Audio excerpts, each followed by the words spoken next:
everyone and welcome back to another video. My name is Emily and I'm the creator of Doodles Designs, which is a small hand-dyed yarn business. That's one of the first times I'm saying that. That's very exciting. Woohoo! Anyway, today we are doing an experiment inspired by Chem Knit's YouTube channel. So, she's wonderful and she does lots of dyeing videos and she's very inspired me. That made no sense.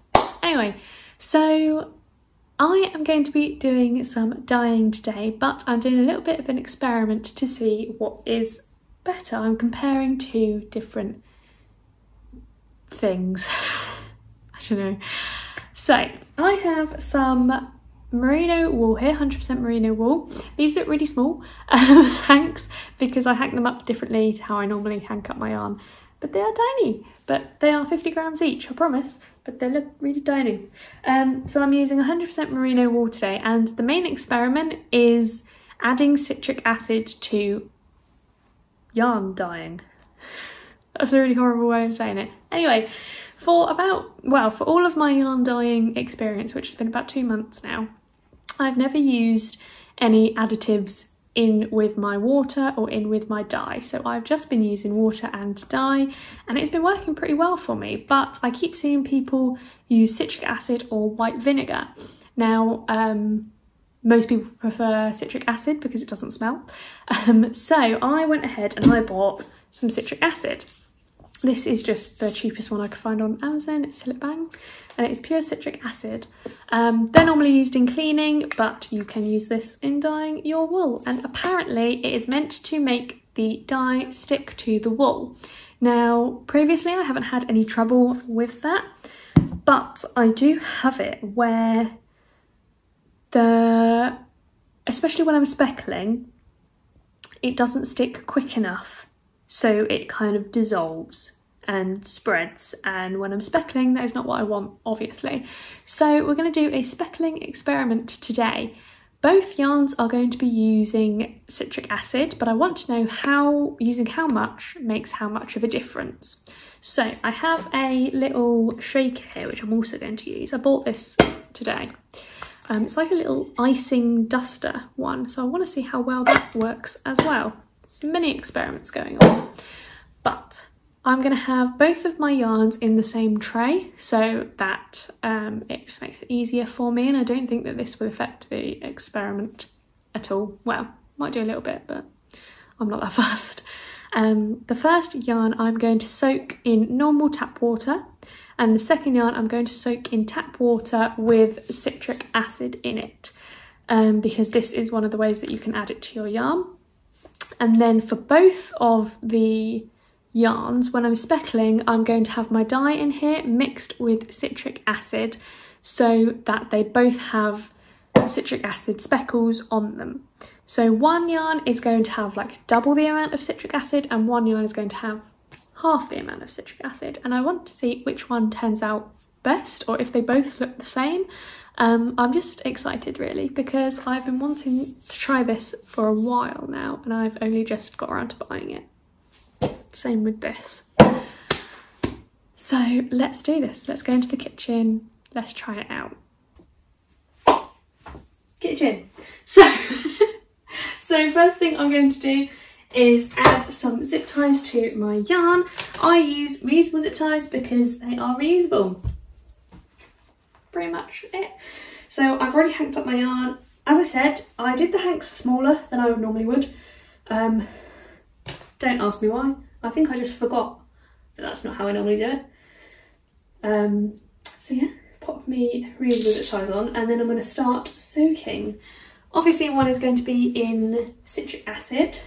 I think I'm obviously going to do the citric acid one in the jug, which is solely my dyeing jug, because I'm only using this citric acid in pots and pans that is solely for dyeing, because you shouldn't mix and match food and dyeing. It just won't work well and you'll become very unhealthy. So for the normal tap water one, I'm just going to use the plain pan because it is not going to have any dye in it at all. So I'm going to fill it up with some warm water.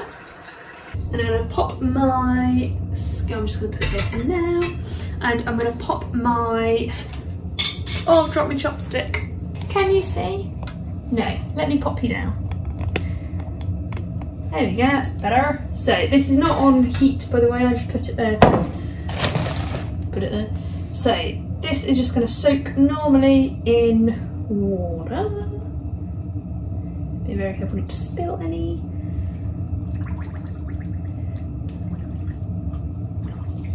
There we go. And I'm going to leave that. I'm going to leave them both for maybe like 5 minutes. I'm not going to leave them for that long because normally I don't leave my yarn for very long at all. So this is what citric acid looks like. It's just a powder, just like any normal yarn. So yarn, dye. So I'm going to pop some hot water in this. I'm thinking about 600 millilitres. There we go, approximately. Now, I don't have any plastic utensils with me that I can use to measure out this citric acid, so I'm going to have to use my little yarn dyeing spoon, which is here. So this is 0.5 millilitres, or 1/8 of a teaspoon. So I'm going to pop in maybe like 4 of these and see what happens. I'm just going to put my gloves on because that's important. 4, maybe 6 of those. Oh, I can never put these on, they're really tight. Just to see, I don't want to like over add the citric acid into the water because I don't know like what having like too acidic water happens. So this is going to take me forever. 1, 2, 3, 4.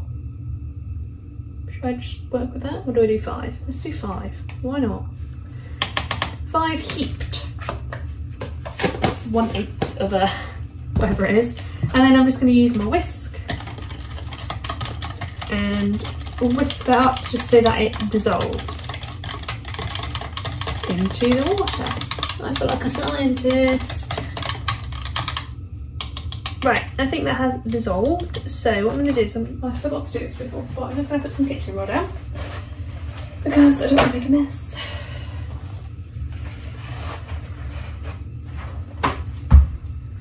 So that can go there.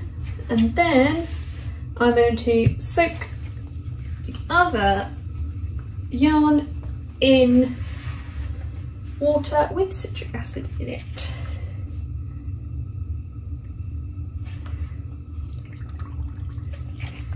And see what happens. I'm obviously not expecting anything to happen now because I haven't added any dye. But while those are soaking, I need more kitchen roll. Let me use this. I was about to rub my hands on a tea towel and I was like, oh no, I've got citric acidy water hands. That's not good. Right, that can be my tea towel. Right, I'm going to leave those to soak while I set up my dye.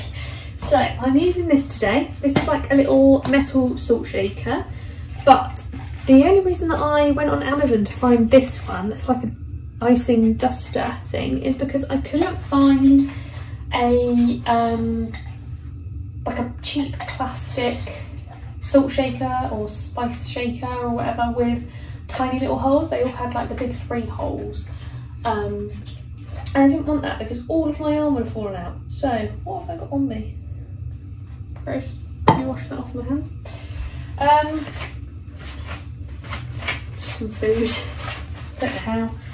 So I am going to do a little mixture. I also got some tubs, which is going to be very useful now because once I have mixed up my citric acid and dye combination, if I don't use it all, I can pop it in a tub. These lids don't really work, but I'm sure I will use it at a later date. So the first one, I'm actually going to make them in the tubs, you know. I'm going to make them in the tubs because I'm having a few different colours. I'm feeling colourful. So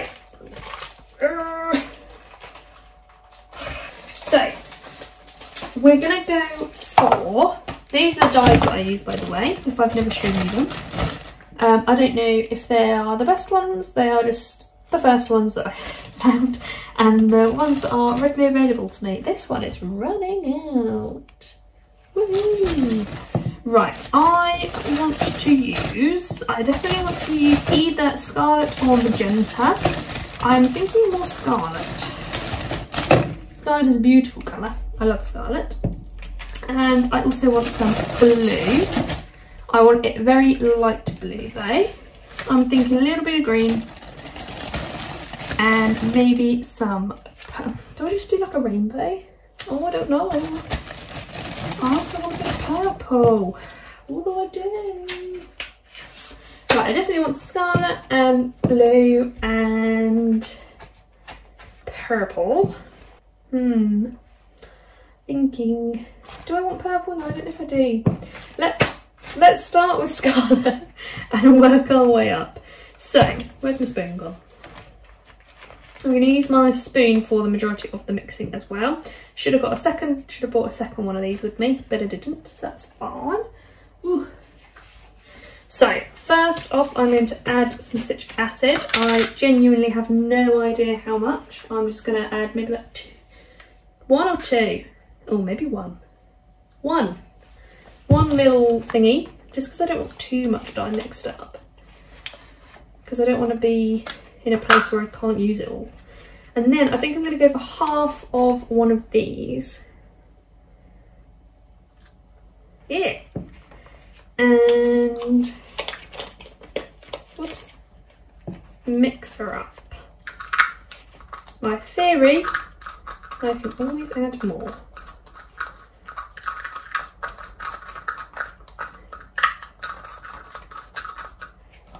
That is exactly how I wanted it to look, so it's good. Do I add another spoonful of citric acid? No, I might just keep with that for a minute. Lovely, first one done. Then, what do I want with it? I think I want some autumn gold. That's what I'm fancying. So let me just skip for a wipe, because I don't want to contaminate. One spoonful. It is a heaped spoonful, I won't lie, but that's okay. And half of autumn gold. Lovely. I don't know what other colours I want, you know. I'm not really too sure on the effect that I want it to have. Like, I know I wanted the scarlet, that's going to be like the main colour, I think. These are beautiful. But do I just go mental and just do like loads of colours, or do I just stick to a few? Also, I'm probably going to get told off. Do as I do. No, don't do as I do. Do as I say, not as I do. I should be wearing a mask. I 100% know that. No need to tell me. I do know that. But I do not have a mask at the minute. So I need to invest in one, because I'm doing a lot more yarn dyeing than I was. And I definitely need to invest in a mask. So when I next go shopping, I will get a mask, I promise. Because you should always wear a mask. Oh, nearly spilled that everywhere. You should always wear a mask when you are using powdered dyes, because of the powder and the inhalation is not good. So I'm really hot. It's the gloves. So what I'm going to do now is grab my tin. It's just a little baking tin, again specifically for yarn and yarn dyeing. And I'm going to pop it in there. Actually no, I'm not, that's stupid, I'm going to pop it in here. Because I'm about to wring out my yarns a little bit and pop them into a tray. Remembering which side I've put the citric acid one. I'm going to do it. Right is non, left is citric acid. I'm gonna try and remember that.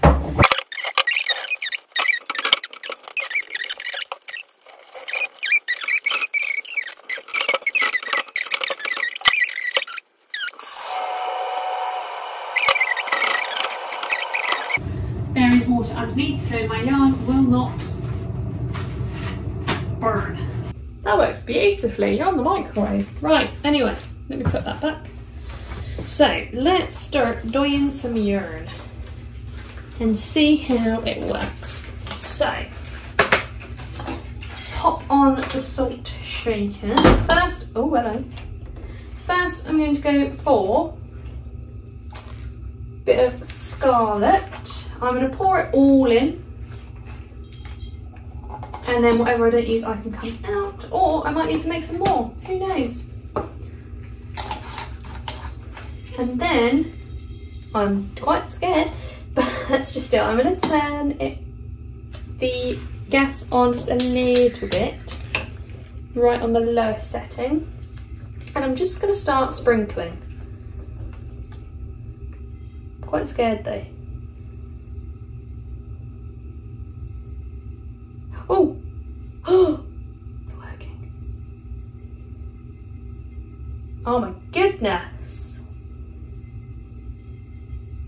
Oh! I don't know if you can see it, look how beautiful that looks. I want to get some up top.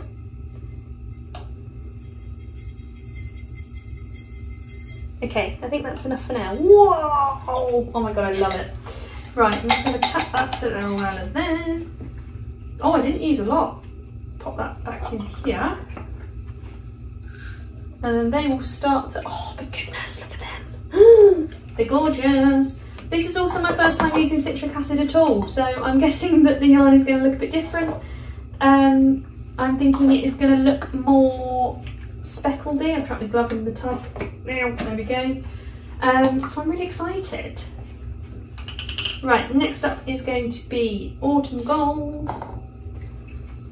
And I am aware that there is going to be some cross-contamination in the salt shaker. I was not able to get every little piece out, but that is okay. Because I'm working with all of the colours, and if I didn't want that, then I would wash it. Right, autumn gold.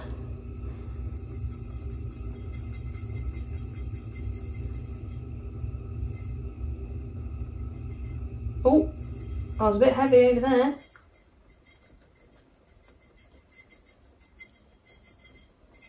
Oh my goodness, I'm loving this. Right, I'm going to turn the gas off because it's going to get too bubbly. Tap all of that away. I love it. It looks so cute. Okay, I'm really happy. I think I want to mix up some blue. I think blue would look lovely in there. I think I might just go mental and just do all of the colours that I can because I'm excited now. It looks really cute. Or do we have purple? I might go for some purple, you know. I feel like purple would go quite nicely. So as you can see, I don't really know what I'm doing.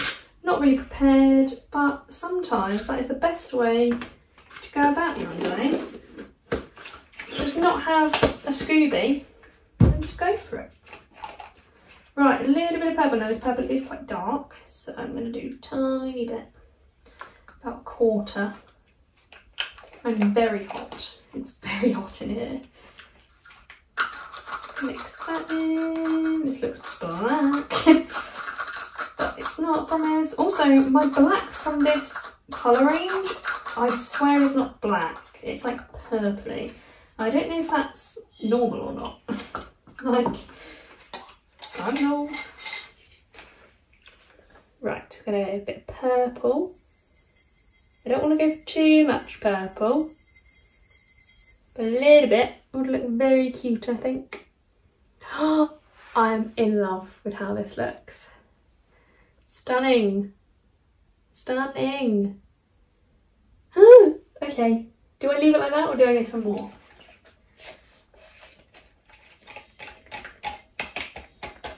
Don't know. I kind of just want to add all of the colours, but then I don't want to mess it up. Can you even see? Should I put the lights on? Is that better?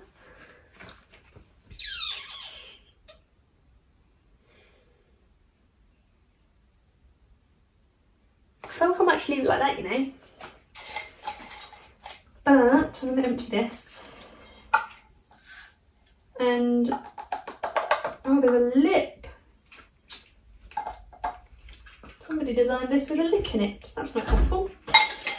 Now I'm going to let it... See, I'm I'm not overly experienced with yarn and yarn dyeing, so I don't know whether to flip it now or is that just going to make the colours all run. I'm thinking I might cover it over and heat it a little bit and then flip it and do the same. Let's do that. I'm going to pop it on low heat, very low heat, and I'm going to cover it. My method of covering is using 2 lids, because when you buy a roasting tin it doesn't typically come with a lid because you don't really use it for that.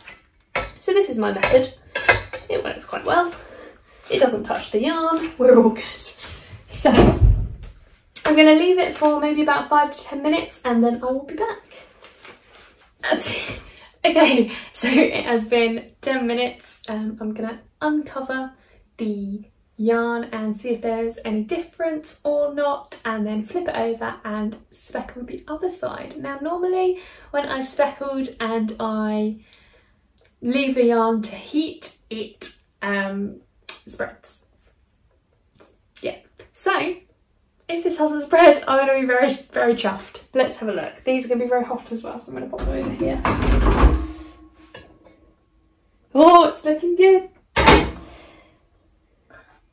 Oh, look how beautiful. Let me grab the camera and I will come closer. So this is what it looks like. As you can see, there is actually a little bit of spreading on the side that didn't soak in citric acid. So I'm not sure if that is because it didn't soak, but look at how gorgeous it looks. Now the real test for me is going to be flipping it and doing it on the other side and then coming back and seeing if this has spread due to it being in water. Right, let me get my gloves on and let's flip. Let's do the non side first. Pick her up. Shall I give her a little squeeze out, do you think? Give her a little squeeze and then, oh look how gorgeous that looks. Flip her over and come back. My tray is a little bit too small, but it's fine. There we go. And then let's do the same with the one with citric acid in it. Flip her over. Now I did go for light speckling. I could go a lot heavier, but I didn't want to for this experiment just because I wanted to see what it actually turned out like, and then I can change it. So let me just spread these about a little bit. There we go. And now let's sprinkle.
Hello, welcome back. Hair has gone up. It's very hot. Oh, it doesn't look great. So it's been 10 minutes. I'm going to check the water, turn off the heat because it sounds annoying.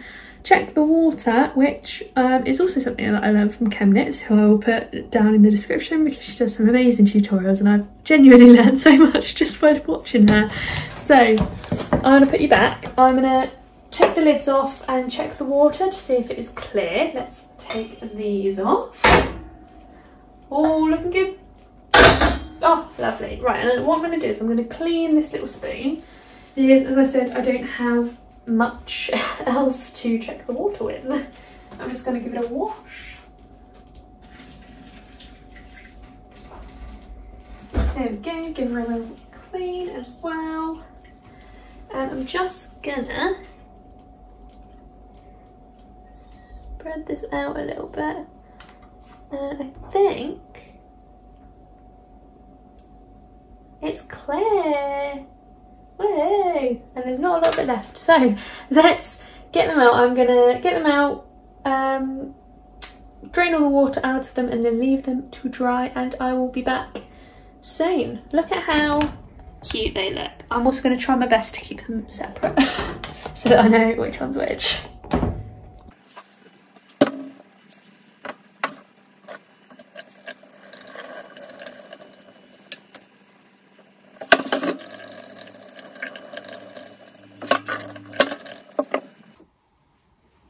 So the yarn has cooled fully now, and I'm going to wash them one by one so that I remember which one's which, and then I'm going to dry them and I will show you the results when they're all dry. I'm so excited. Also, it's lovely and sunny, so hopefully they will dry quicker than normal.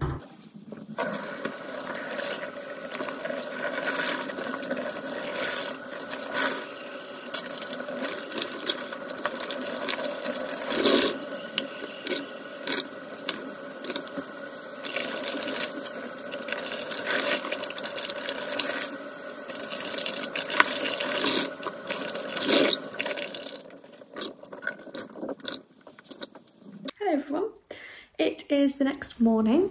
I let them dry overnight and they are now dry, which is very exciting. And here they are. They are unbelievably beautiful. I absolutely loved them. They've given me so much inspiration to dye yarn, which is amazing because before I was really struggling with speckles, and now that I have something that can really help that, I'm gonna just go absolutely mental on speckles. I'm going to take them off of the zip ties now, and I'm going to hank them up, which basically means I'm going to just twist them. Now, as I said, these are not how I would normally, like the length that I would normally do my 50 gram skeins. They are normally a lot longer, but I forgot that that was how I did it when I went to twist it, or went to hank it. I'm just gonna, oh, okay. And that is how I have to twist, because I do not have a twister. Look how stunning! I feel like in a normal sized hank for my 50 grams, they would look so much more gorgeous, but it's fine. We live and we learn. I will probably do them again, just saying. So next time I do them, it will be with the longer ones. Give a little twist. Okay, so this is the one that was soaked in citric acid as well as sprinkled with it, and then this was the one that was just sprinkled with it. The reason I can tell that is because this one had a big splotch of pink where I was a bit heavy-handed, and this one, the purple has kind of spread out a little bit more. But overall, looking at them, I can't tell too much of a difference. I don't know if it's because I used a smaller amount of citric acid when I soaked it. Don't know if more would make a difference, but I'm really happy with both of the results. I think they are beautiful. I'll put a little video on here, but I think that they are absolutely stunning. I'm so in love with them and I really want to dye some yarn now, speckly. But yeah, so overall I think just using the soak of citric acid might work all right, and then I don't have to mix up citric acid and dye solutions like mixtures. So I might give that a try with my next one, see if it still works. because the one thing I didn't try was having citric acid in the water and not in the dye. So maybe that will be my next adventure. But yeah, look at how absolutely stunning they are. I'm so happy with them. I love them so much. If you love this colour and you want to buy this colour, tell me, because I'll put it on my website. Look at them. So yeah, I'm really, really happy with how these came out. I will show a little video here of what they actually look like. The sun is out today, so I might pop them in the sun so that they can glow and glisten. But yeah, I'm really, really happy with how they turned out. So if you enjoyed this video, please give it a big thumbs up and subscribe if you want to see more experiments like this or more videos of me dyeing yarn. I had so much fun. I love them. And now I just want to work with them, but I don't know what to make. Anyway, that's for another time. Thank you so much for watching. I hope you enjoyed, and I will see you later.